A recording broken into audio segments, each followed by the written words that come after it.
Hey everyone, Joe here. Me, Tom, and Nate are all going to be live May 29th in London at the Rich Mix. So get your tickets and come down and see us. It's going to be a great show. We're going to have some new merch, some shirts, some pins, maybe some book stuff because it coincides with the launch of my book, The Highlands Burn. And if you can't make it, that's okay. We're going to be live streaming it. Check out our show notes. Make sure you click on the right link for live show and live stream tickets, whichever one you need, and get your tickets now. The Highlands Burn, my debut fantasy novel, releases May 29th and is now available for digital pre-order. You can find the link in the show notes wherever it is you're listening to this. Just like this show, this book is a completely independent production. To the crack of rifles and the acrid stench of sorcery, a sudden invasion sweeps through the highlands of the Confederation, and Syed's peaceful village life breaks with the dawn. A sole survivor amid the smoking ruins of all that he held dear, Syed must make a choice. Is pursuing revenge against the mercenaries that took everything from him worth becoming one himself? As escape pushes him to the gruff embrace of the Foundling Brigade, he must learn to tread a path between his need to understand why his people were targeted for destruction and the new responsibilities of his soldier's life, even as each new encounter with the horrors of battle force him to confront the terrible cost of his oath. Before long, the shifting fog of war casts old certainties into a haze of doubt, while the stuff of legend seems as clear as day, and Syed finds himself drawn into a much larger conflict than he could possibly imagine.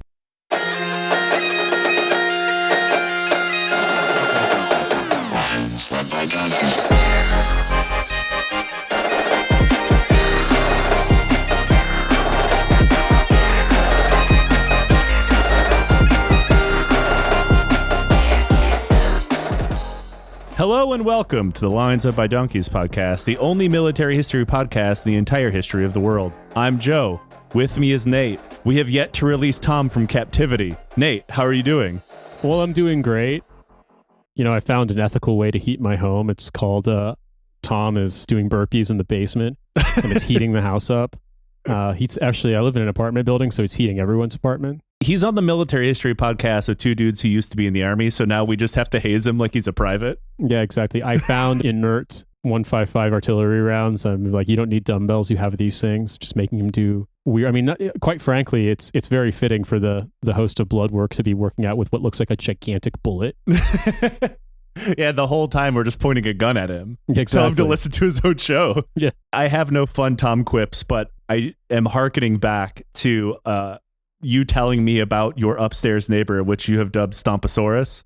Oh, yeah. I mean, he's a kid, but yeah, Stomposaurus Rex, Stompy, yeah. I have my own Stomposaurus Rex now. Not a child, though. My upstairs neighbor just moved in, and this morning at about 6:37, they, I assume getting ready for work, decided that they needed to do some multiple sprints across the length of their apartment while wearing what sounded like the highest of heels. And I'm normally awake by 7:30. That's not exactly how I enjoy waking up. Not hating on them. We all got to go to work. But I now have my own Dutch Stomposaurus as my neighbor. I'm willing to grant Stomposaurus Geneva edition a little bit of latitude because he's literally 11 years old. But it's just one of those things where it's like his dad's tall. He's probably going to be tall. And it's like you haven't realized you're tall yet, even for a little kid. And it's like I can tell when he comes home from school, suddenly it's just like people doing Foley soundstage shit for a movie upstairs. Yeah. It's just like, what's up, buddy? You have Lee Stomposaurus the Rex. I have Stomposaurus Rex. Stomposaurus. I was going to say, I mean, it's possible they have kids, but also maybe they're adults and they were wearing clogs and they just went sprinting just to see if they could. Yeah, I'm not sure if this morning was specifically the day where all Dutch people have to wear clogs. Well, I like the idea of somebody like wearing clogs, but determining whether or not they can walk on their tippy toes on the clogs so it sounds like high heels because they're trying to fuck with you specifically. I would give them credit for that. I have such a strange collection of people that live in my apartment building. My neighbor is an Instagram influencer. My upstairs neighbor is apparently a Dutch traditional dance enthusiast. Yeah, it's all good. It's all good. Yeah, exactly. No complaints. What would Dutch traditional dance be? I mean, it's like sort of in the Bruegel kind of like peasant festival dancing, or do you just say Dutch traditional dance is Crazy Frog? Dutch traditional dance is it's gabber. Yeah, gabber. Yeah, okay. It's definitely hardstyle dancing. I was going to say, if your upstairs neighbor is a Haber enthusiast, that it's like, maybe that wasn't sprinting. That was them they were actually at halftime. Because if you're doing 220 beats per minute with your feet, that's going to be hard. Dan once sent me a documentary from the 90s from Dutch TV about Haber, and it was like all just mega, like just perma vibes of like 90s, VHS stuff, or like late 90s, like shitty computers, and like all of the production staff on this documentary were named like Jaap ten Hout and stuff like that. Just gross looking apartment building in Rotterdam that looks like shit, and you go into one of the bedrooms and like the entire wall is taken up by a console. And they're like, yeah, we're making Haber. Like it's just, and there's all this footage of people dancing looking like they're, like they're having a seizure. Yep. And it's just like permanently rainy and shitty, and you're just like, what? And yet it makes me like, damn, I wish I lived in Rotterdam. Now that same apartment in Rotterdam looks just as shitty, but costs 4,000 euros a month. Yeah. Jeez. Yeah. See, we didn't know how good we had it. The rent was cheap. So guys named Jaap could, buy a console and put it in their bedroom. It's just the tiniest little room for a folding chair. I'm becoming a Dutch returnist, but just to when my rent was affordable. But we're not talking about how high our rents are today, Nate. We're talking about World War II. It wasn't that long ago where, rightfully, in my opinion, I was mocked for having a favorite supply route during World War II, specifically the Burma Road. I was going to say, I was thinking that like, American paratroopers falling off course during Market Garden and landing on people's roofs in really quick succession was basically the first Haber song. Yeah, we're landing hard style. Exactly. But we're not talking about Burma Road today. Instead, we're going to talk about the Northern Run, as it was known. A stretch of ice-cold ocean from Iceland to Russia during World War II, and the seemingly endless Allied convoys that kept the Soviet Union afloat after the initial shock of Operation Barbarossa. But specifically, we're going to talk about one convoy when just about everything that could go wrong did go wrong. And that is the death of convoy PQ-17. All right. Have you ever heard of this? I have not, no. Invariably, there's like naval lore, and it's always just letters and numbers. It's like, oh, it's just like letter, number, or like letter, number. And be like, yeah, that's so fucked up. Like, and I'm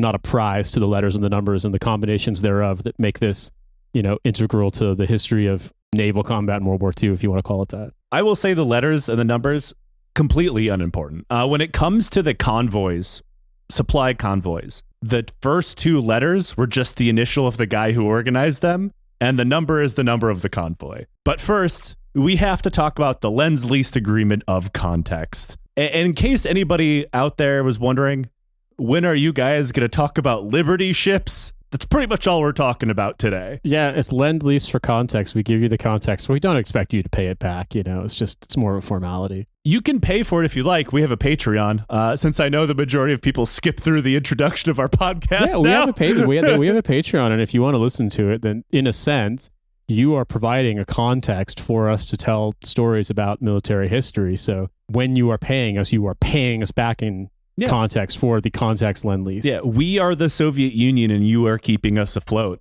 We also have a live show coming up May 29th. Yeah, that's basically Stalingrad. Yeah, that will be. I'm locking the doors. I'm going to hit the venue with artillery for months.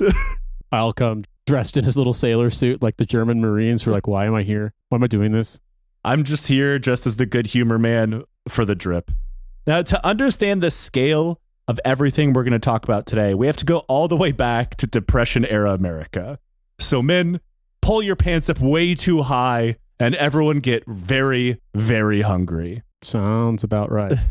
I heard a song recently from the Grand Ole Opry by a guy named String Bean Aikman, and it's called Suicide Blues. He was a very tall guy. He was a very, very tall guy, and he would wear really, really, really short pants, so it kind of made it look like his legs were tiny in his chest. But he was a big, goofy, tall guy. He was a bluegrass musician, and the refrain, the hook for Suicide Blues is, I'm going to kill myself, oh lordy me. And when you talk about the Depression, I'm like, yep, it's my song. Dropping the fucking beats. I'm dancing sad style to that. America, which would become known as a logistics and transportation monster within a couple years, was absolutely not that in 1929. Most of the American merchant marine was little more than a rusted hulk boneyard. Crews had little to no work. Sailors are forced to leave the field to find something that would pay the bills. And unions and ship owners hated each other even more than what you'd consider normal. Virtually all of this was due to the Greater Depression itself, a lack of money and investment, but also the lack of any real oversight over the maritime industry. We're solidly in the era of the US government slowly figuring out the concepts of industrial and economic regulation, something that we will certainly never decide is a bad idea. No, not ever. And I think one of the things that I found interesting, having read a number of books about the Great Depression, but specifically there was a series by William Manchester who wrote about basically the Depression and then FDR getting inaugurated and like the history of the New Deal. And one of the things that blew my mind about it was that back in those days, the president didn't get inaugurated until March. Mm-hmm. And economy was contracting so bad by 1933, like people who had jobs as like public school teachers were like living in parks, eating out of trash cans. Like I think I want to say something like 30% of America was unemployed. Like the economy contracted like 15%. If I remember correctly, they actually accelerated the pace of Roosevelt getting inaugurated because they're like, the country's not going to exist in 3 weeks. Yeah, it's literally that bad. The main difference between what happened then and what happened when I was growing up is my teacher ate out of a trash can, but only because they were, in fact, a raccoon. Yeah. We're at that point now where America has outsourced teaching children to raccoons. That's why we're so good at rubbing our hands together. Actually, that sounds racist. That's why we're really good at showing up in large numbers and just staring, kind of like the January 6th approach. We all show up in huge numbers and then just mill around because we were trained by raccoons. I got really good at climbing trees. Yeah. I bite people and give them rabies, which is great if you ever really want to be afraid of water. Yeah. My one weakness is that if you give me something I want, I'll grab it and hold on to it so tight. I'll refuse to let go, even if it means sitting with my hand in a bear trap while you come and beat the shit out of me and kill me. So I'm like, no, I want this Game Boy Advance. I won't let go.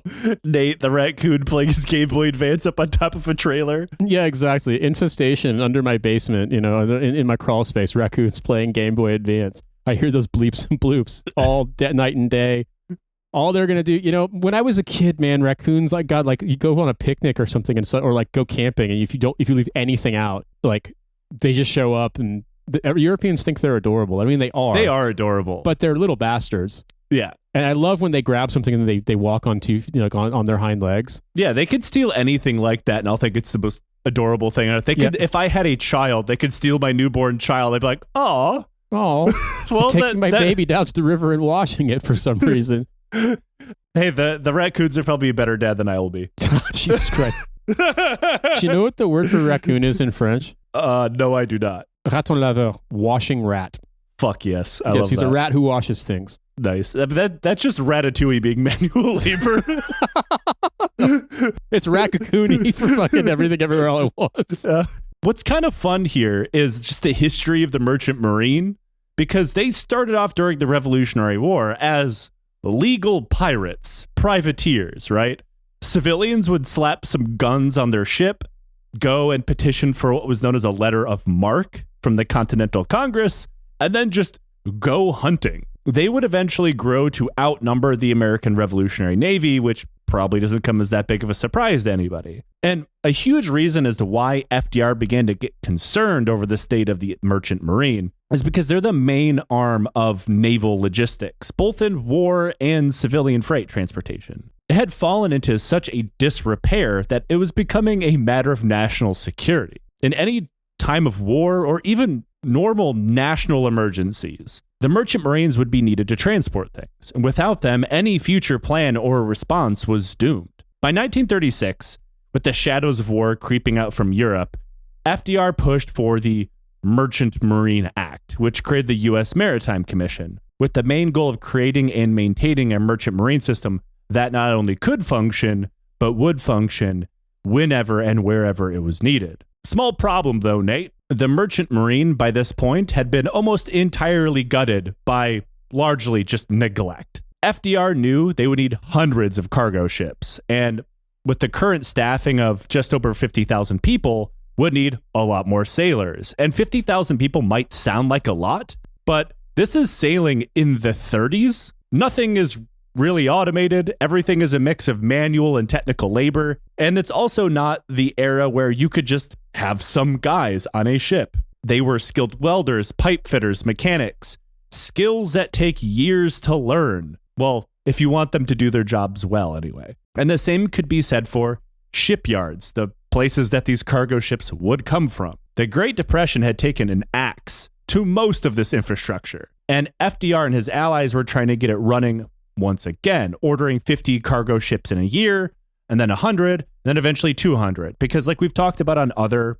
ship-related episodes, one of the hardest parts about building them is having an already functioning shipyard that has people that know what they're doing inside of it to build that kind of ship. US doesn't have that. They lack the ability and the space, as the US Navy is building ships as well. So all of the actual experienced shipyards are attempting to recreate the US Navy for the coming war. But the same could not be said for cargo ships. This is from Flint Whitlock's article, solid name by the way. Yeah, for real.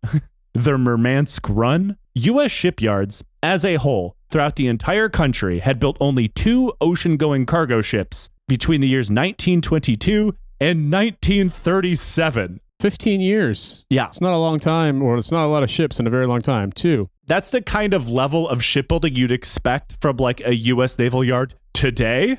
Yeah, yeah. Well, that's because there's actually a lot of research that goes into building ships that break if they get wet. That's right. So they really, really got to like dial in, make sure every precision detail is attended to. The US could build aircraft carriers, they could build battleships, but they legitimately did not know how to build a good ocean-going cargo ship because they simply had barely done it. So soon a delegation of Brits arrived to the US, trying to get the US to build ships for them.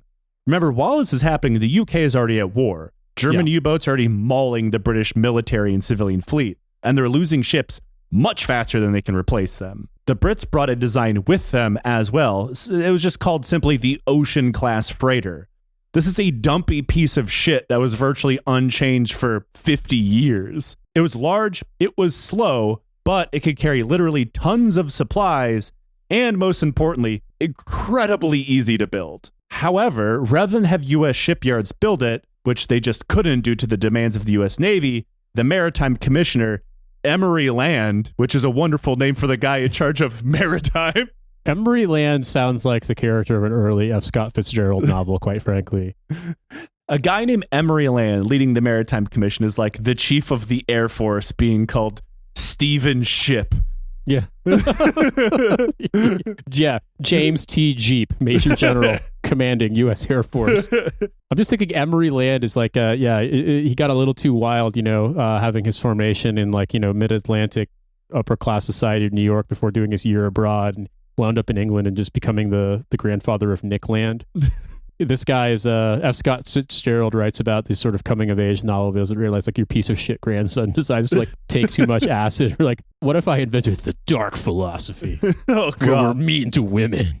Emery Land would have a YouTube channel now. Emery Land decided that rather than just turn the British away or squeeze them into the shipyards they're already quite busy with the U.S. Navy, they would privatize it. They would find private shipbuilders to fill the orders. The US and the British would then get a kickback, pay for this stuff. It was quite a symbiotic relationship. But the US would not yet adopt the ocean-going freighter themselves. Not yet, anyway. And this all sounds like it could work on paper, but no American shipping company had any experience building large-scale cargo ships, let alone mass manufacturing of them. So the Brits partnered with, again, the wonderfully named Todd Shipyards. That's the name of the shipyard, not a man, but it sounds like it could be Emery Land's Waluigi. Yeah,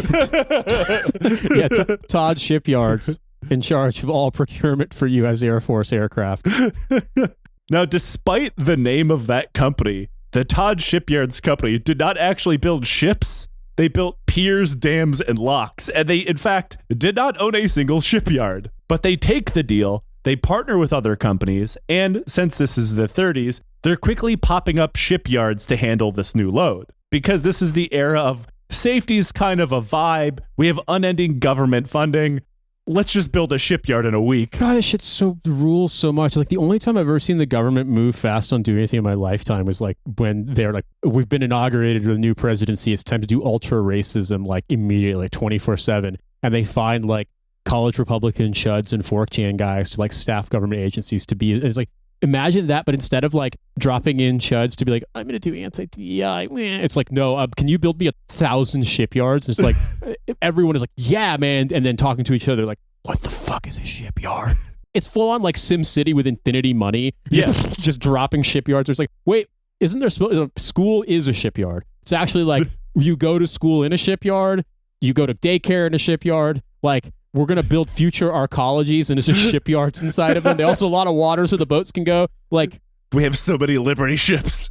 100%. Like, you hear these stories, you're like, oh man, wow. Remember when the government did stuff? It's like, well, it does do a lot of stuff now, but it's just racism. That's the thing that always bothers me. It isn't the fact that the government's turbo racist. These people back then were way more racist. Yeah, the New Deal was insanely racist. Yeah. You know what I mean? But this they also is the same administration that create concentration camps for Japanese Americans. Yes. But you know what? They pulled their pants up to their eyebrows and immediately started shooting out ships like the world has never seen. Yeah. They designed Social Security specifically to exclude black people. Like, because of the way you could substantiate your work was designed around, back in those days when 90% of America's black population lived in the South. Like, basically they found ways to make sure that that kind of work wouldn't be documentable and therefore wouldn't be eligible for Social Security. Don't get me wrong. I'm not saying it was fucking paradise.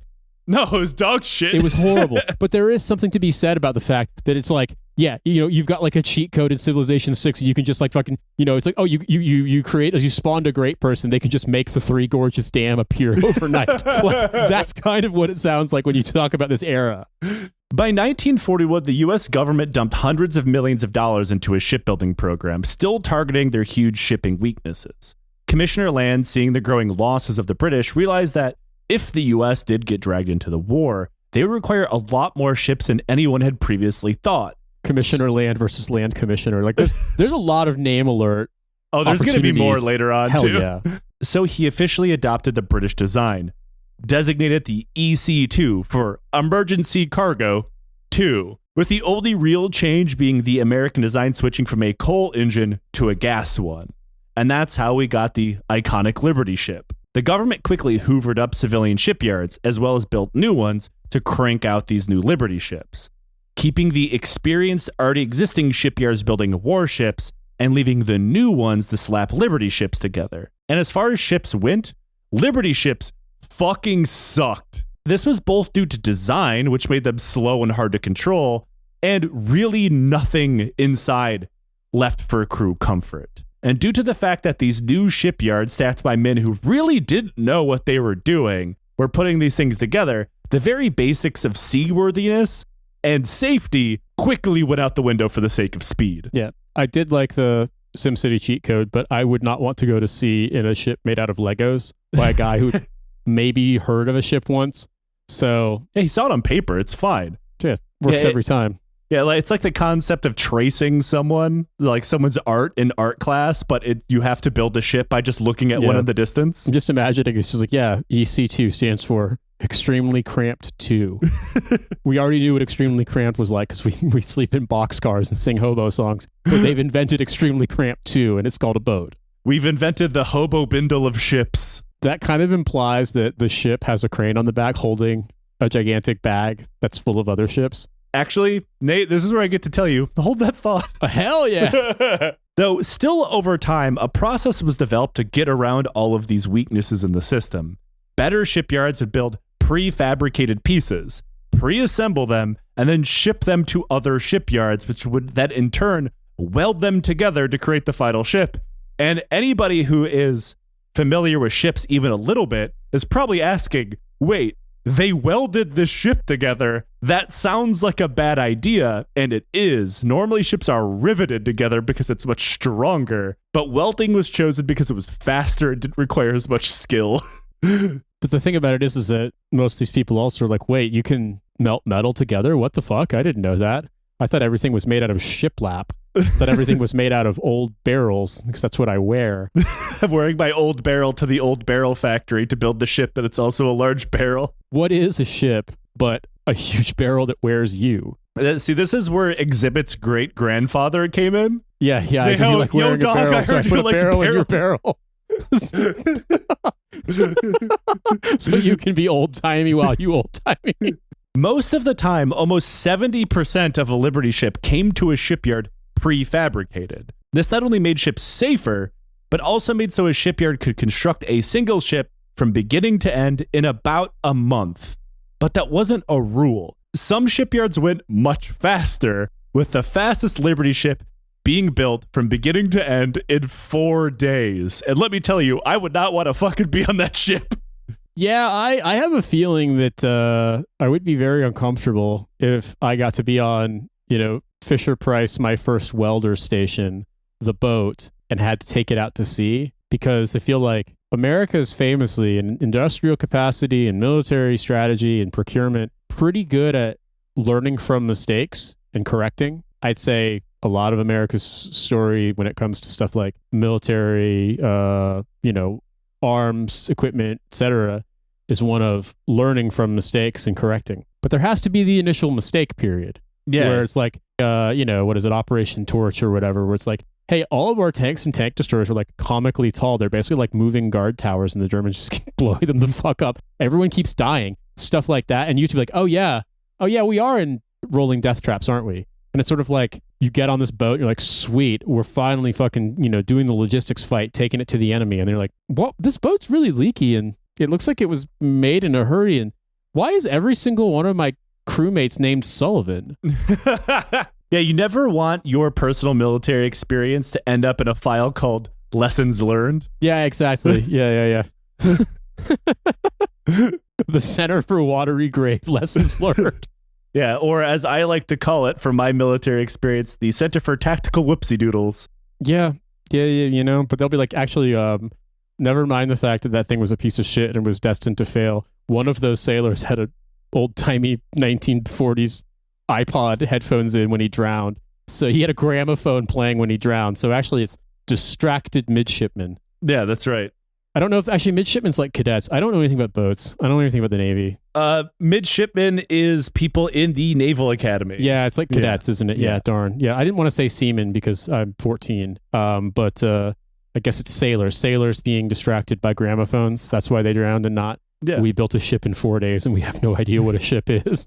With the ships came the merchant marines that would be on them and the U.S. Navy contingent that would go along with them, known as the Naval Armed Guard. Says what it does on the tin. As the Liberty ships were also armed, obviously these were smaller deck guns to fire at U-boats and anti-aircraft guns, only to be used in a form of last-ditch self-defense, as everybody was aware that a Liberty ship would lose any fight it found itself in. And the U.S. was aware just how bad duties in these ships were going to be, and in the merchant marine at large. But simultaneously, they really didn't want to siphon away recruits from the Navy. So once the war got going, pretty much anybody who could still physically work on a ship, but was disqualified from the Navy for one reason or another, would still be allowed to work in the merchant marine. This specifically meant they got rid of age cap for sailors in both directions. You could be as old as 60 and as young as 16. That's always a great and healthy range to be all together doing something. Yep, nothing bad could come from this. And on top of that, merchant marines actually got paid better than any branch of the military. Not a lot, mind you, but still paid better, though this did come with fun caveats. Mm-hmm. And this made people in the Navy fucking hate them. They accused the merchant marines of dodging the draft or being cowards, but statistically, being in the merchant marines became the most dangerous job for any American sailor during the war. And remember, these guys are technically civilians. Yep. So they would be paid like civilians. That meant they only got their heightened pay while they were at sea. The second the ship hit the shore or sank, their pay stopped. It's a lot of paychecks not going to every single Sullivan family in America. That's unfortunate. Wow. They don't have an SGLI for you went to sea in a barrel. Eventually, from my understanding, the merchant marines pay and benefits scale has gotten much better. But at least during World War II, the second your ship stopped shipping, your pay stopped. So while you were in port offloading cargo, you weren't getting paid for that. You were paid specifically for sailing. if you were not sailing, whether onshore or floating in the water because your ship got blown out from under you, pay stopped from the date of the ship sinking. So boat is a binary state. Yes. You're either boat or not boat, but not boat. The enemy gets a vote in making you not boat, and you don't get paid when the switch is flipped to not boat. That is correct. And if you're doing stevedore shit, they're like, well, that's not what we pay you for. You're not boat right now. Yeah, that's not boat. So basically it's like being a flight attendant. Exactly. Yeah, actually, it's depressingly accurate. Yeah. Let's talk about how these ships ended up getting clapped, by the way. Now, everyone is aware of the Lend-Lease Act, so there's really no need to go into that. And if you don't, well, you require things that this podcast cannot provide you. But before the U.S. was openly in the war, they were a neutral power, sending a never-ending convoy of ships to the UK, which the Germans, arguably rightfully, consider them a legal target of war at sea because they're supplying their enemy. Yes. And not to mention, they are armed. But air power of the day could hardly fly over the ships during the entire trip to the UK. This created a large cover gap, as it became known, in the middle of the Atlantic that would take ships days to get through. And once there, German U-boats could easily prey on the ships in their infamous wolf packs, as Hitler and the Nazis came to the conclusion that the best way to defeat the UK was to strangle it off. Then in June of 1941, the Nazis invaded the Soviet Union. And for many reasons that we'll have gone into before on this show, the Nazis thought this would be very easy. But one reason we hadn't talked about before is, unlike the UK, the Nazis figured that the US would not help the Soviets at all. Sure, they might complain about the war, but they doubted they were going to unleash the naval Zerg rush of Liberty ships in the general direction of the Soviet Union. But as the Red Army got its teeth kicked in, Stalin turned to the US and the UK for assistance. And Churchill and the British immediately agreed. FDR was a little on the fence, but was able to be sold on the fact that keeping the Soviets in the war benefited the UK, obviously. Correct me if I'm wrong, but then also wouldn't the transit being made for a lot of these be, I guess you talked about the ice route going over Iceland from the North Atlantic. Because I was thinking in my mind, I'm like, Soviets also have, you know, the whole Pacific Asian part of the Soviet Union where the Germans didn't get to, but that the US at the time, as I understand it, I can't imagine that, you know, a massive, massive bulk of the US's shipping capacity would have been on the Pacific side. No. So, right. And not to mention, due to how the convoy system worked, they would need to link up with the UK, the Royal Navy. Like they need a stopover point somewhere in the middle, which in this case would be Iceland, to organize convoys.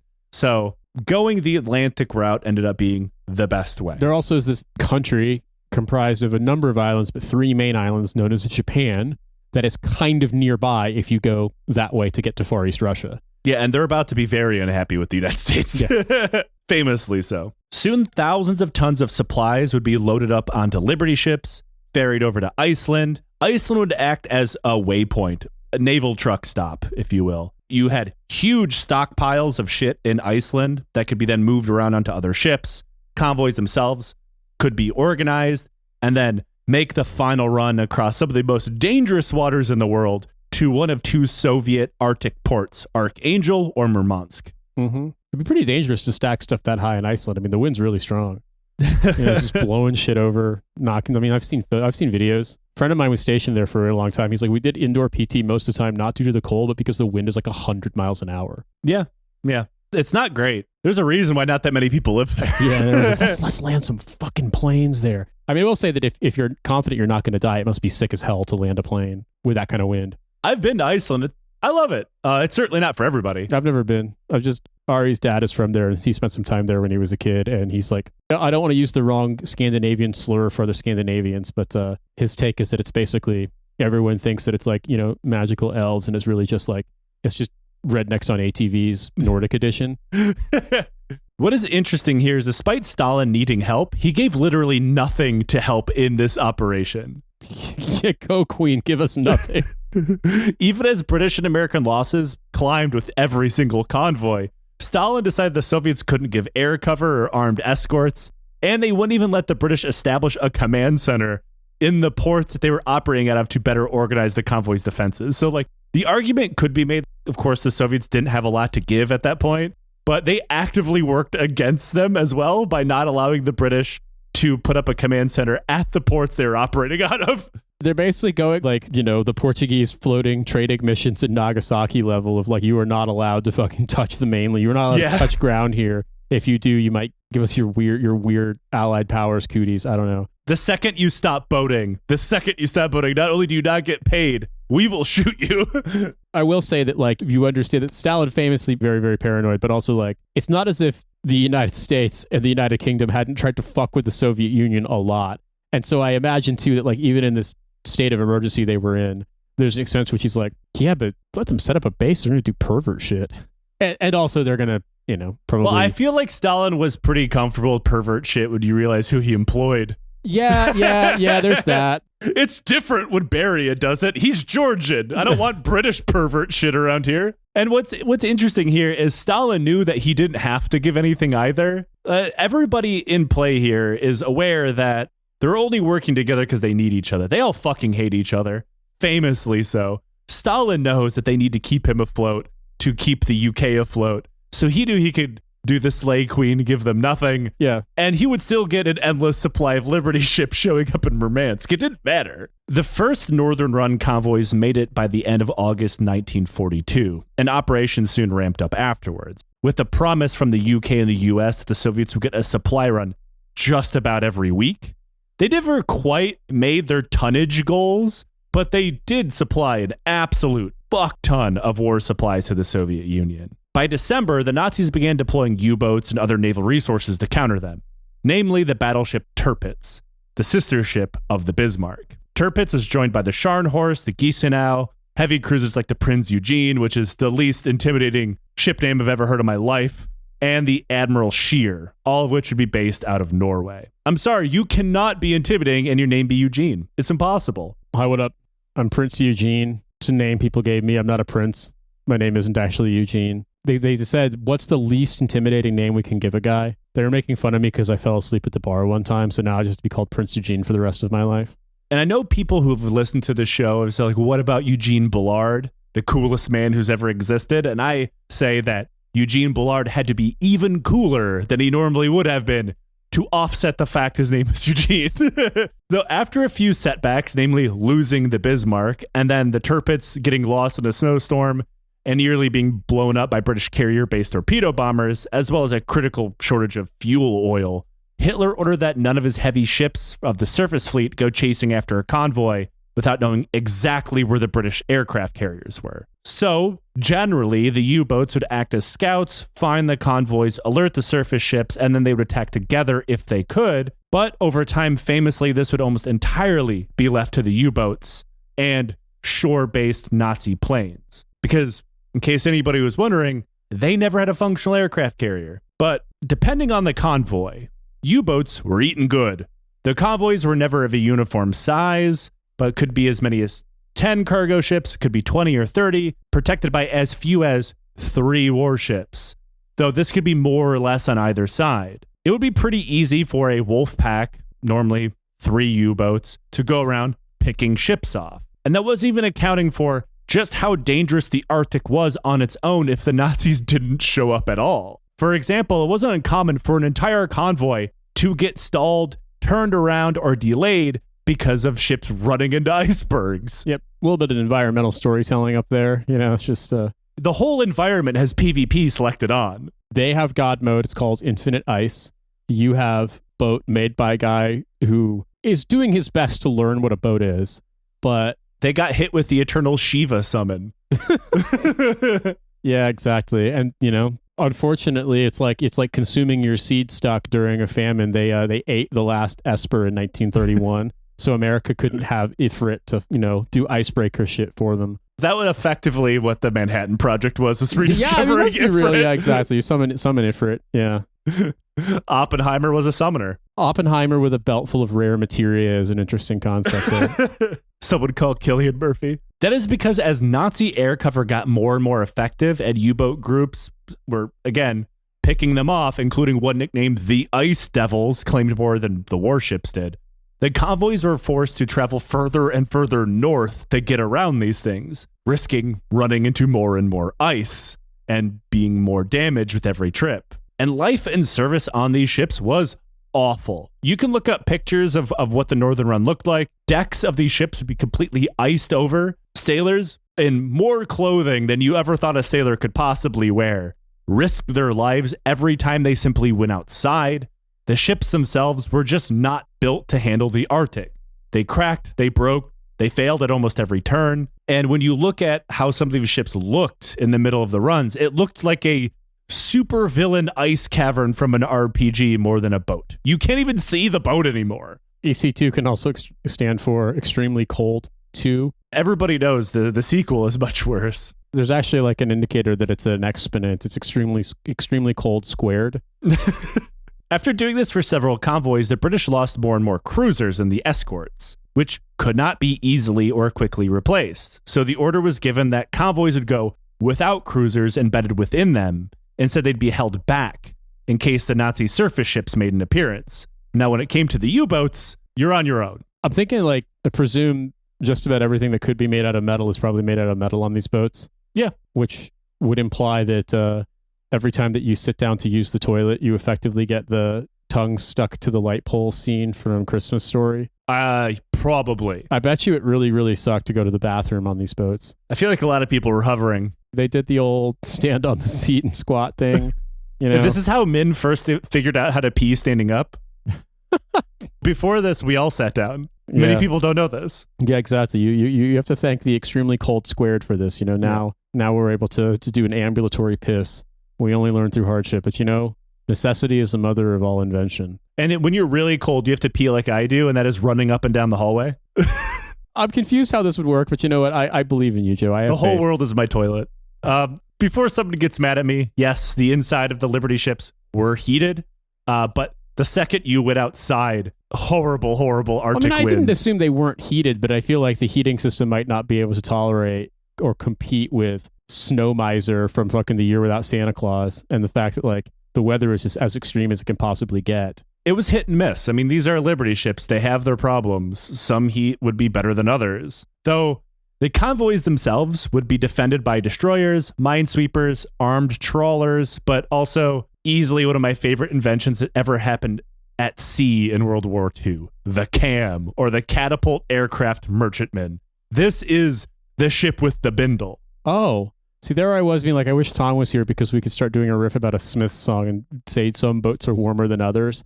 But now I want to know about the catapult, bindle, crane, sci-fi, hobo cannon, whatever it is you're going to tell me. This is quite literally a DIY aircraft carrier. This would be a merchant ship slapped together to act as a escort carrier with planes launched from a very short rocket-powered catapult. Okay. CAMs are meant to be a stopgap until there could be enough aircraft carriers to go around to act as escorts. But hey, if you can fire a plane off of something, good enough, right? So you're effectively saying they were doing a rocket jump of sorts. Yes, that's exactly what they're doing. But notice how I said fire, not recover, because there's nowhere for them to land. That is correct. So how the fuck does that work? Are they seaplanes? You crash into the sea and then someone picks you up.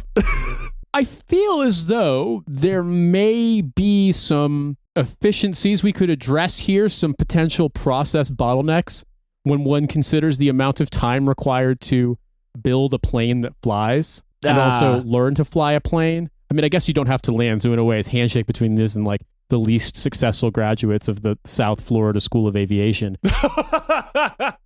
But like, well, you only have to actually, I would say these guys are slightly more qualified than them because they have to be able to take off.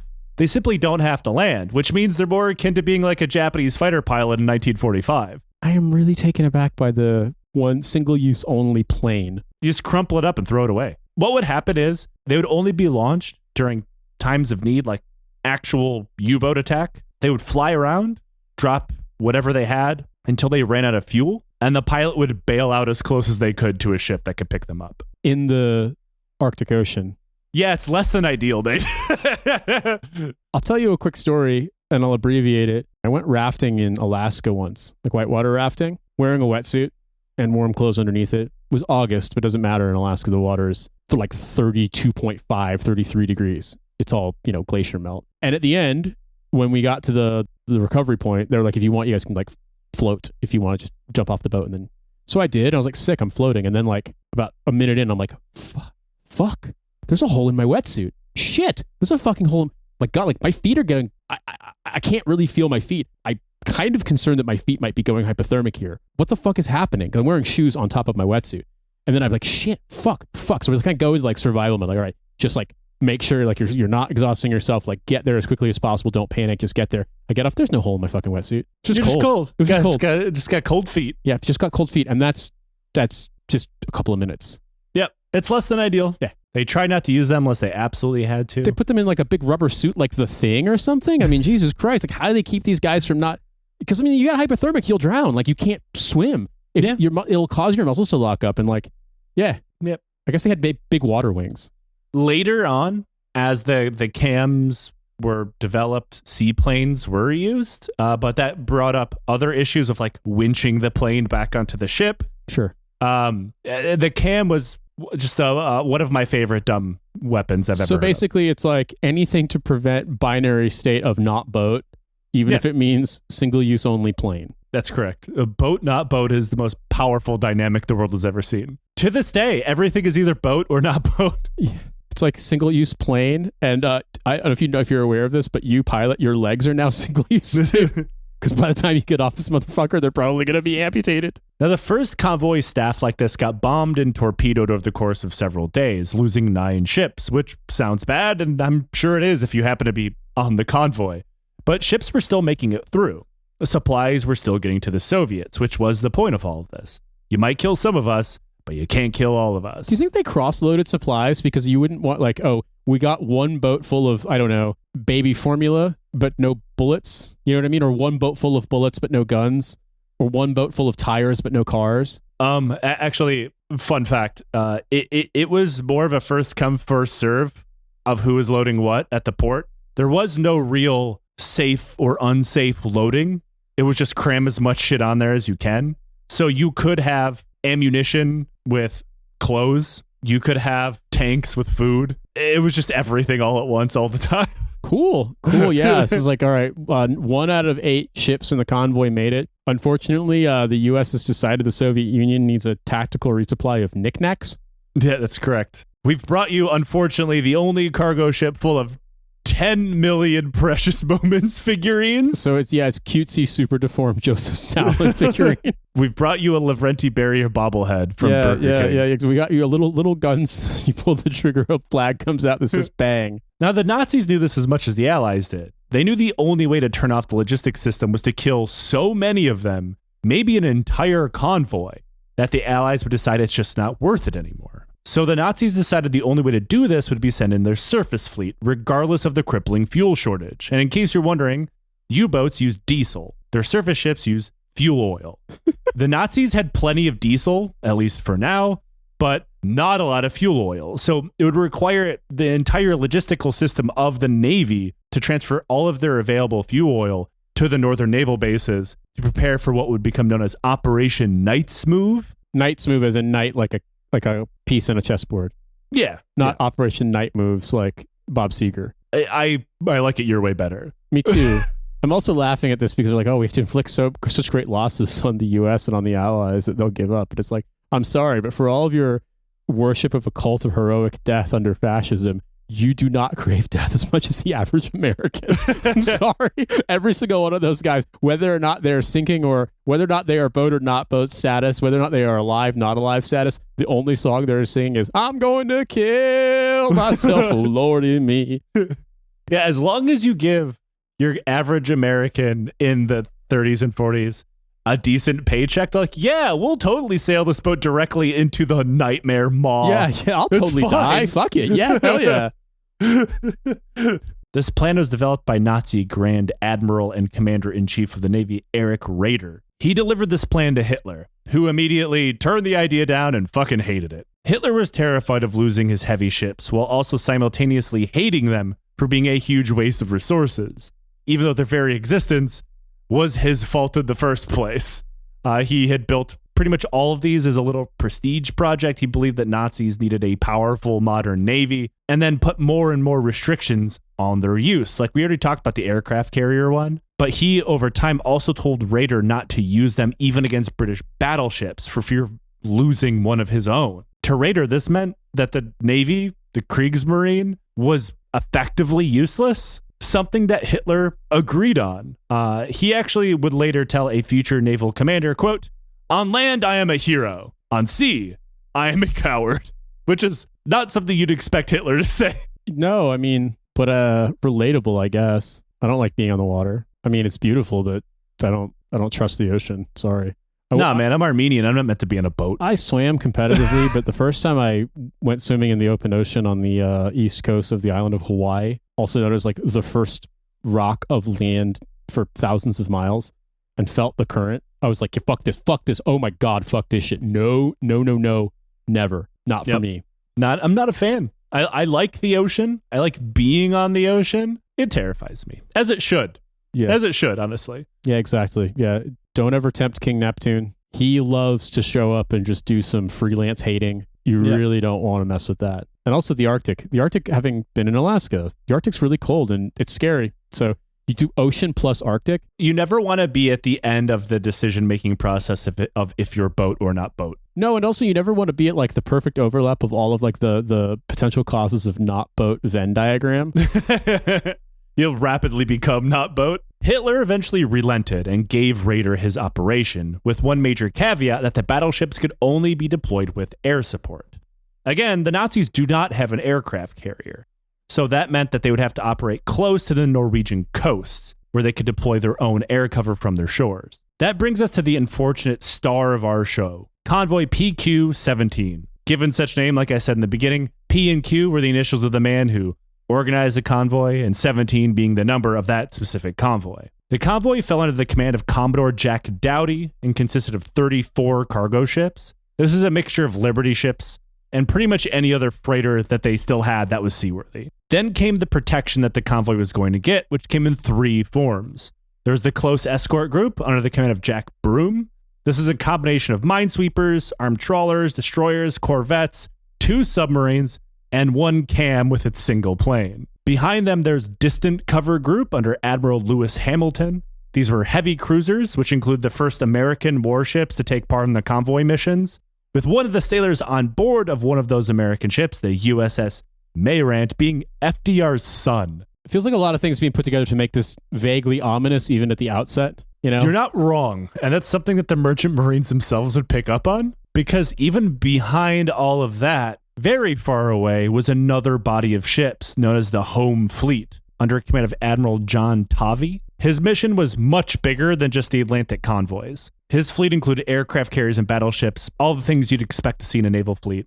But his main mission was containing the German surface fleet to the Arctic, so it couldn't break out into the Atlantic. As the convoys began getting ready to go, this amount of military force made the Merchant Marines pretty nervous, because they're like, what do they know that we don't? Yeah. The short answer to that is nothing. The long answer is they were worried about the deployment of the German surface fleet. But also, like, that large of a military formation is probably going to attract the attention of, aerial naval reconnaissance. And then, so, like, the fact that you've got, like, A to Z taxonomy of every possible boat the U.S. Navy's got right behind you probably implies that, like, the wolf pack is, they're howling at the underwater moon.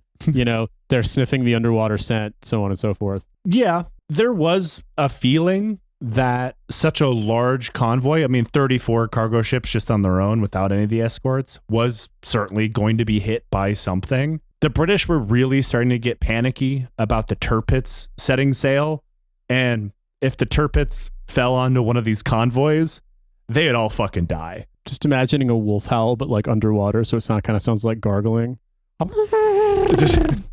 The gargling wolf. Sounds like a really shitty British pub. Yeah. Oh, yeah, it does, doesn't it? And the convoy started out just badly.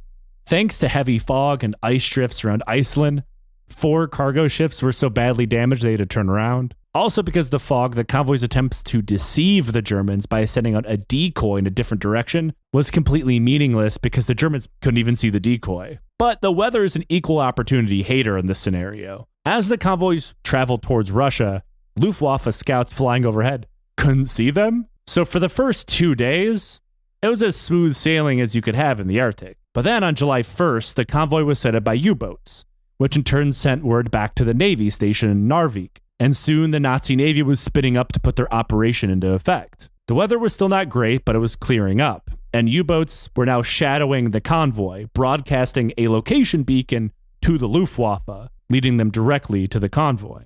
And the next day at 6:30 a.m., Nazi torpedo planes began their attack. The convoy's protections held up because you don't have to be a warship to fight off planes if you have enough anti-aircraft guns massed in one area, generally. What is crazy here isn't the actual attack, but the pilots themselves. These were seaplanes, and when a few of the planes got shot down, the pilots of other planes, dodging fire from the escorts, landed in the Arctic waters, grabbed the downed crewmen, and managed to take off again, all in front of the convoy. I mean, that's pretty cool, all things considered. Sounds really dangerous as well. Yeah, I think some of it has to do with that residual thing of gentlemanly warfare that comes up in World War II from time to time. It's like, well, the pilots are clearly landing to pick up a downed crewman. We're not going to shoot at them. Right. Because afterwards, I mean, they're going to fly back to base or whatever. They're not a worry anymore. While the first attack had failed, it was more of a confirmation flight than anything else. The Nazi surface fleet was making its way out of Alten Fjord, which it turns out was not something they were very good at. The Tirpitz was joined by the cruiser Admiral Hipper, as well as 4 escort destroyers. The small problem was, as they all left Alten Fjord, every single one of the escort ships crashed into the rocks. 3 of them had to turn back for repairs, and 1 got completely grounded. So the Tirpitz and the Hipper went on by themselves. However, these ships, the Tirpitz especially, were ones that the British kept a very, very, very close eye on. So after they left Narvik, it didn't take long for the RAF recon flights overhead to notice that they were missing. They in turn alerted the British Sea Lord. Big name alert here. Yeah, no joke. Jesus, the title also Sea Lord, like air boss on an aircraft carrier. Sir Alfred Dudley Pickman Rogers Pound, most commonly known as simply Dudley Pound. Lord Pound. Sea Lord Pound. Wow. He in turn radioed the Home Fleet Commander John Tovey, telling him to close in with the convoy and prepare for the German surface fleet. However, this pissed off both Hamilton and Tovey, as while London was giving Tovey orders to move towards the convoy, Pound neglected to tell Hamilton that, and in turn gave Hamilton different orders to move away from the convoy. Also, important to remember here, in any case where a large-scale naval battle was going to break out against the Tirpitz, Tovey was going to be in command of that, and he personally hated Pound. So he got furious because by moving all of these fleets separately without talking to him, he was making his ability to exert control over the situation impossible if the Tirpitz actually showed up. I also have to say that maybe the listener is feeling the same way, that you're recognizing people who have the same last names as these people, but in modern usage or historical usage. And so you describing it, referring them only by their surnames, puts me in the weird mental space of it's British actor Russell Tovey getting really, really upset with the poet Ezra Pound, who's also calling Alexander Hamilton the founding father. Yep, that's exactly, it's like the Village People of weird guys. Meanwhile, the commanders of the actual close-in convoy portions, like Doughty, the commander of the Merchant Marines convoy, and Broome, the close escort commander, weren't being told about anything at all. However, thankfully, at least for now, for the British, the German fleet would slam on the brakes a short time later. A U-boat reported to Admiral Ralph Karls, the Northern Fleet commander, that the Allies had brought out their battleships, and there were several of them in the area, meaning in accordance with Hitler's rules, the Tirpitz could not engage. The thing is that this was not true. The U-boat had seen a destroyer and for some reason reported it as a battleship. Behind the convoy, the growing train of U-boats kept following them, keeping tabs on the Allied ships, but also waiting. The water was so rough and the fog so thick they couldn't really launch an attack, so instead they just kind of followed on behind them. With the U-boats were the constantly circling Luftwaffe scouts, which made sure to stay out of gun range. These scouts became such a normal sight for the convoy that the planes and the ships would occasionally talk to one another. This is from David Littman's article, Convoy is the Scatter. It is the height of the Arctic summer, with sunset lasting only a couple of minutes. A British destroyer signaled one of the German planes, asking if it could not, quote, circulate in the other direction for a while. You're making us dizzy. The German signaled back, quote, whatever it takes to please an Englishman, and took up a reconnaissance orbit in the opposite direction. What the fuck, man? And just so you know how much attention PQ-17 is getting from the Nazis, you've heard of Lord Haha, right? I sure William have. Joyce? Yes. Yeah. Well, for people unaware, he was a infamous Nazi propagandist who's actually an Irish American. There's layers to this. He made a radio broadcast in English directed at the fleet on July 3rd that he was pretty sure they would pick up. He told them that they would get fireworks on the 4th of July, which seems like a really dumb villain in a movie thing to do to tell him all of our plans. But he did end up being correct. That's because despite Hitler putting a ton of restrictions on his surface fleet, there were none over the Luftwaffe. So the 5th Air Wing Commander Hans-Jürgen Stumpf was sick of waiting for the Navy to be allowed to do their job, as if PQ-17 kept going, there's a pretty good chance he'd get out of range for his planes. So early on the 4th, a flight of torpedo bombers and medium bombers joined forces and tried to attack the convoy, but weather was so bad that only one managed to get a shot off.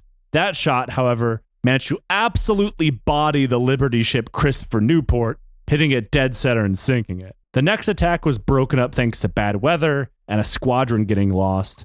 Then another group of planes didn't want to wait for the other and attack, were beaten back, and then the next group attacked, at which point all of the anti-aircraft guns were already waiting for them. The real reason why this flight didn't do serious damage was just dumb luck. The destroyer, the USS Wainwright, pulled in close to the convoy because they needed to refuel from one of the ships. So when the next flight of Luftwaffe bombers came, they were parked right in the middle of the bombing path and were able to cut them to pieces. But there is an important thing to know, just in case you didn't. Generally, when a Liberty ship got hit, it died. These aren't warships. These aren't the stories of those destroyers or whatever getting hit multiple times and struggling on. If a Liberty ship took a direct hit, it was almost certainly going to the bottom. If it survived, it was a minor miracle. Other ships would try to stop and rescue the crews, but the convoy stopped for nothing because stopping meant losing more ships. So, if one of the tugboats traveling in the convoy couldn't tow the ship or pull you out of the water very quickly, you were left behind to die. This also goes into the idea of the law of the sea at the time. Yeah. If a U-boat sank a Liberty ship, it was technically on the U-boat to rescue you. And most of the time they did. Really? Yeah. You weren't always pulled into the U-boat. They had throw out life rafts or whatever, but it was more common than you'd think. There are stories of U-boats machine gunning the crews of Liberty ships, just like there are stories of Allied boat crews doing the same thing, but they are not that frequent. As far as convoys go, this one hadn't been that bad. Losing a few ships or getting a few ships damaged at one point, they need to be dragged along by tugboats, was just another day at the office for a group of Liberty ships on this supply run. But at 9 a.m., that was about to change. Dudley Pound was still working with the idea that the entire German fleet was barreling towards the convoy. In reality, after attempting to leave and then running into the rocks, and then that false intelligence report about the battleship being nearby, the entire task force had turned around and returned back to Altenfjord. In the few hours since, the commander of the task force sat around waiting for orders. Admiral Rader himself was also simply sitting around waiting for orders, because despite being the commander of Germany's navy at the time, he was not allowed to deploy his surface fleet without personal authorization from Hitler. And since British scouts in the air were looking for them over the ocean, due to the last report being that they had set sail, they lost it. They couldn't find it at sea. This made the British believe that they were somewhere at sea, but we don't know where. Fuck, we lost them. They must be making for the convoy. It's important to remember here, though. Pound is sitting in an office in London. He's not with the fleet, nor is he speaking with the people in charge of it. He doesn't speak to a single other commander actually in the convoy about his worry that the surface fleet must be right on top of them. Instead, he's getting scouting reports, which confirmed nothing and were actually wrong to make his decision. I feel like now might be a good time to point out that Dudley Pound was suffering from a terminal brain tumor at the time. This was not a secret. This is something that everybody knew about, but for some reason did not disqualify him from being the first Sea Lord. What? Yeah. Oh, it's not sporting to not allow this man to be a Sea Lord. He's put in the time. All these years of rum, sodomy, and the lash. He should be allowed to lead our convoys into the Arctic and drown. It's not cricket to say no. We must also commission the tumor. First Lieutenant Brain Tumor. Pound sent a message to the convoy. The entire escorting fleet was to withdraw. Then, only a few minutes later, the order came to the convoy to, quote, disperse, make for Russian ports. Then, As convoy commanders stood around confused, not sure what exactly was happening, they got an even more dire order a few minutes later. The last-ditch order that any convoy commander ever wanted to get. The worst thing you could ever hear. It's like if an infantryman hears retreat. And that is, quote, "The convoy is to scatter." Oh, I thought the order was going to be not boat. It's all misspelled, slightly dripping down the page. Like, I see he gave the wireless headset to the tumor. Yeah, exactly. Well, then the order would be fruitful and multiply, I guess. Spread into your dearest friend. The reason another message had to be sent only a few minutes after the second one was thanks to Pound fucking up the British naval code, because he had gone into the radio room to send it himself and then accidentally transmitted the word for disperse rather than scatter.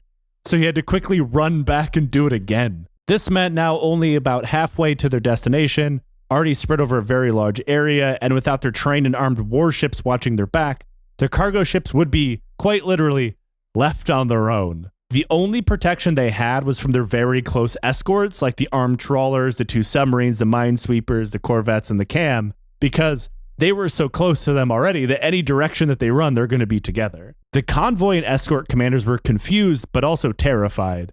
Pound's urgency and his rapid messaging made them think that the surface fleet must be like seconds away from opening fire on them, but they didn't see anything. Yeah. They're like, what is he freaking out about? They began to message other ships with lights and signals, trying to figure out what was happening, which only confuses more people because nobody has any idea what's going on. Broom, the commander of the lightest close escort ships, the trawlers, the corvettes, the submarines, signaled the merchant ships to scatter to try to make it to Archangel. Then he turned and tore off in a different direction. Now the merchant crews assumed that they were charging off into battle, so they cheered as the escorts abandoned them. Okay. All right. Great. I should point out here that British sailors and their commanders manning these warships did this believing that they were heading off to fight the surface fleet, even if it was a suicide mission. Broom and Hamilton charged off, attempting to lure a fleet that was not there back towards Tovey and the home fleet, where they might stand a chance against something as strong as the Tirpitz. But failing that, their goal was to die slowing them down to protect the convoy. They did not know the surface fleet was not there. The commanders of the trailing U-boats watched in awe as 30-odd ships in front of them just took off like a fart in the wind. Okay. Not only did these U-boats begin to go in for the kill, but they also radioed back to the fleet saying, "You're not going to believe this shit, but everybody's running in a different direction." It's like the waters were chummed. Yeah, no, geez. Yeah, this is absolute ideal situation, isn't it?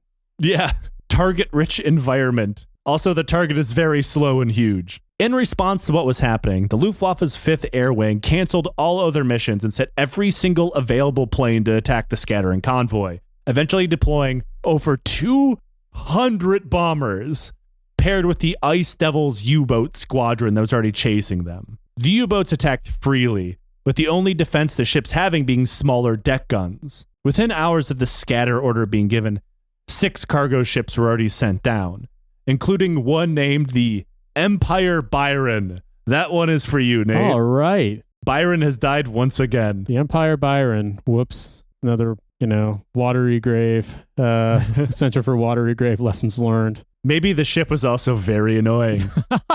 Yeah, fair enough. One ship, the SS Paulus Porter, was hit with a torpedo, caught fire, its crew bailed out, but then the ship didn't sink. So instead, the crew of the U-boat, U-255, boarded the ship, took all of their documents they could find, took the ship's flag, then jumped back into their U-boat before finishing it off with another torpedo. Jesus Christ. Back with the British warships, commanders were all screaming at each other at this point. Multiple commanders demanded they turn around and save the merchant convoy when it became clear there's no fucking Tirpitz out here and the convoy is going to die. But Hamilton pointed out that, look, they'd been given orders to scatter.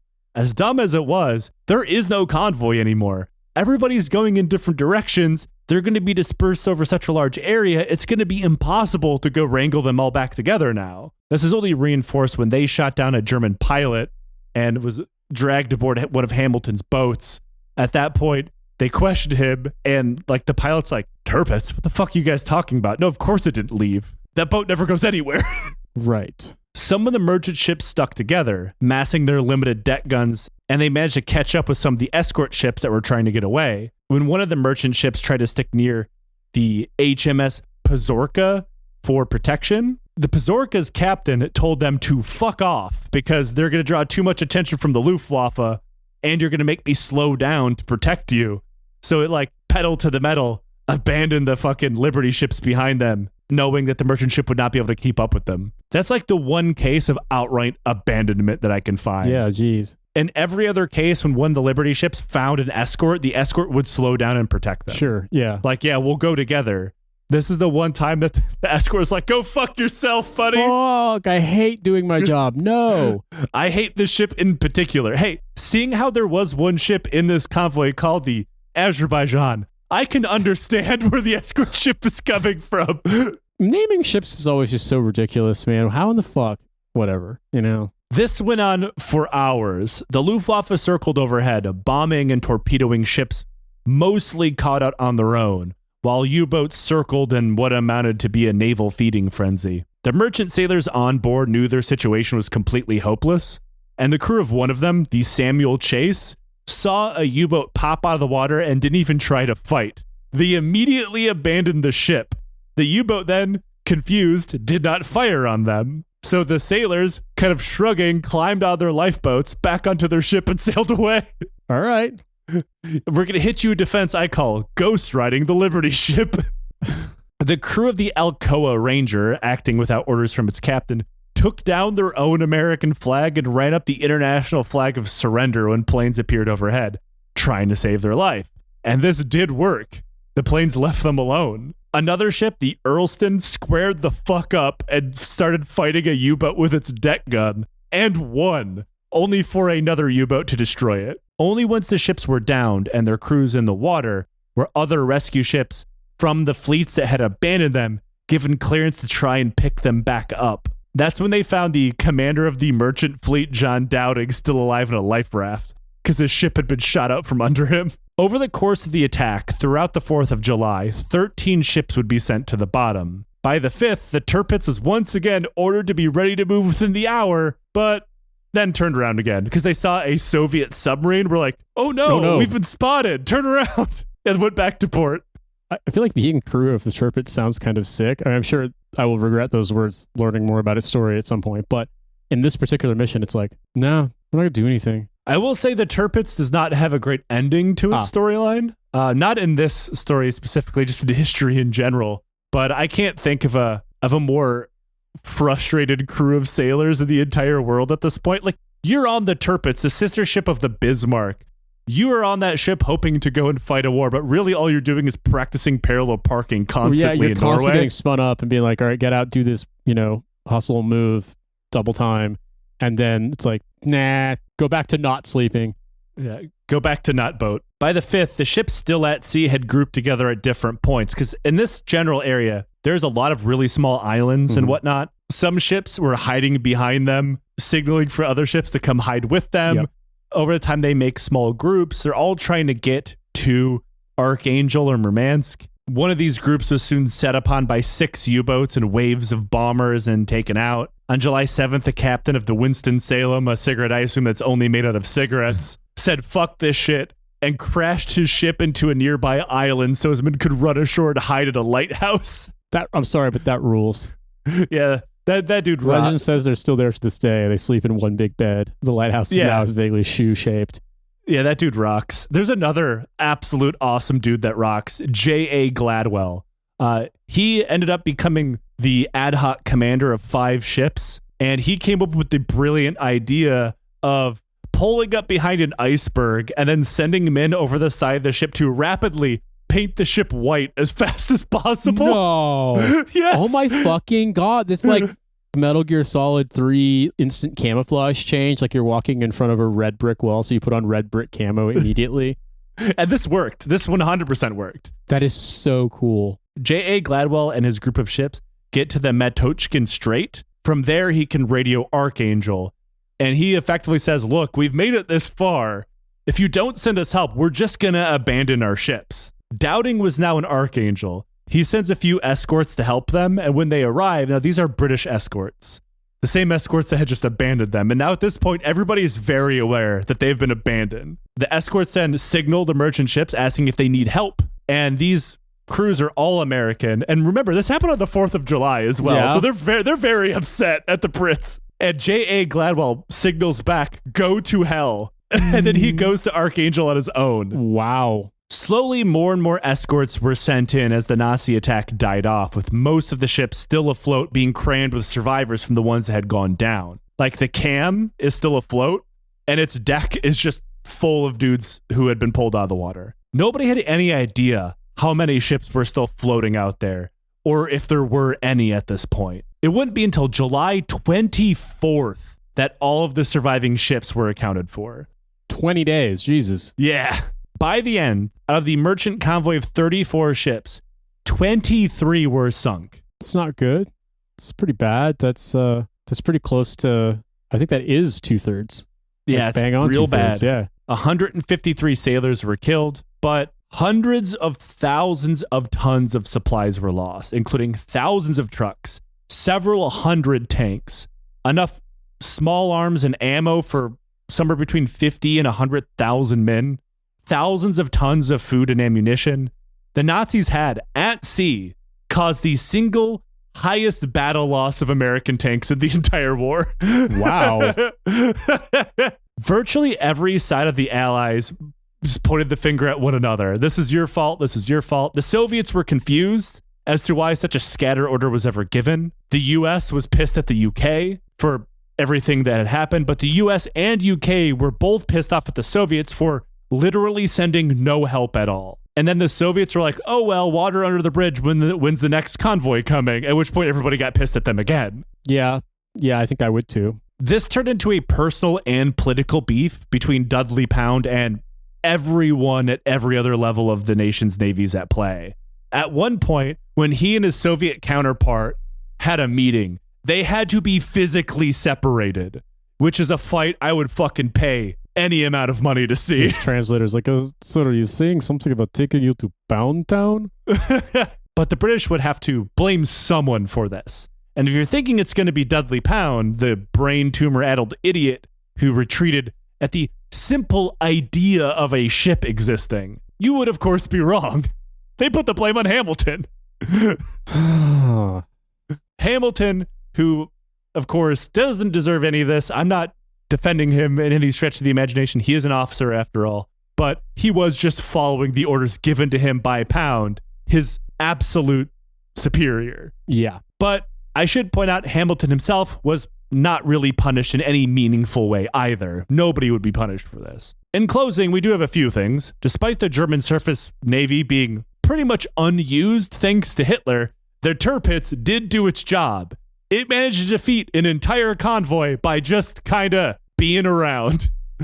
Doing the old Go-Gurt commercial of slowly moving back and forth. It's basically I loathe every single person I see on the street. Look at that asshole, and it's just a normal guy. It's like, I'm terrified of every boat that I think is the German surface fleet. Look at that horrible monster. It's just the Tirpitz being normal. Just park there, dudes sleep on the deck. Oh God, run away. What? And this also brings us to a very strange ending here. And a guy we've talked about before on the show, British cryptid and my personal Waluigi, David Irving, famed Holocaust denier. Yeah, I know what you're talking about, yeah. For people who are unaware, he is a guy who tried to sue someone for libel for calling him a Holocaust denier. And over the course of several years, he was proven to be just that. And his reputation was ruined. Now, pretty much only neo-Nazis give him money. Rumor is he's died a couple of times, but he keeps coming back. But this is before any of that happened. But also, I should point out, because it's very funny, David Irving once paid a man to smuggle broken bits of Auschwitz gas chamber out of Poland by concealing it in his dirty underwear. We talked about this on an episode several years ago. I fucking hate this guy. He has personally called me a dickhead. But anyway, David Irving wrote a book on PQ-17. And for whatever reason, he personally blamed Broom for everything that happened. Broom, in turn, sued him, pointing out that he was full of shit. And while Irving was trying to get that book published, every single historian that the publishers that he was trying to work through who went over the book said this is pretty much a step-by-step guide on how to libel someone, and he published it anyway. Irving was then sued, lost the case, which is hardly shocking, really, knowing who he is. It's just really funny that it happened twice. Yeah. The end. There you have it. Any moment I have to shit on David Irving, I am going to take. That is a layup. I'm hitting 10 times out of 10. You lose a libel case in the UK, it's so expensive. My God, yeah. Well, fuck that dude. You know, the second one, the more famous one against Penguin, is the one that truly bankrupted him and made it so people wouldn't touch him anymore. But this happened before all that, right. And he was found guilty of libel, and people were still fucking with him. But yeah, David Irving, I'll be your enemy until you finally die. The end. Prepare to rest in piss. The end. When he dies, another gender-neutral bathroom will open in the United Kingdom, and I look forward to visiting it. Yeah, running up and down the hallway and pissing, apparently. Yeah, that's right. You got to hit every corner, Nate. But before we go on to our questions from the Legion, we have a live show on May 29th. We will also be streaming it. So check out the show notes. You'll have links to both of them. Get the tickets you want. And my book, The Highlands Burn, is available for a digital pre-order. Comes out the same day as the live show. So pre-order the book. It's a good book. It's a good book, and there's links in the show notes to pre-order it now. And most importantly, just like this podcast, it's an independent production. So support us by getting the book. And we do a thing on the show called Questions from the Legion. Support the show on Patreon. Any level, you can ask us a question on Patreon messages. Use the channel that we have in the Discord, which you'll also have access to. Ask us a question. We'll answer it on the show. Today's question is, has there ever been a fandom that was so weird or toxic to you that it drove you out of whatever you were being a fan of?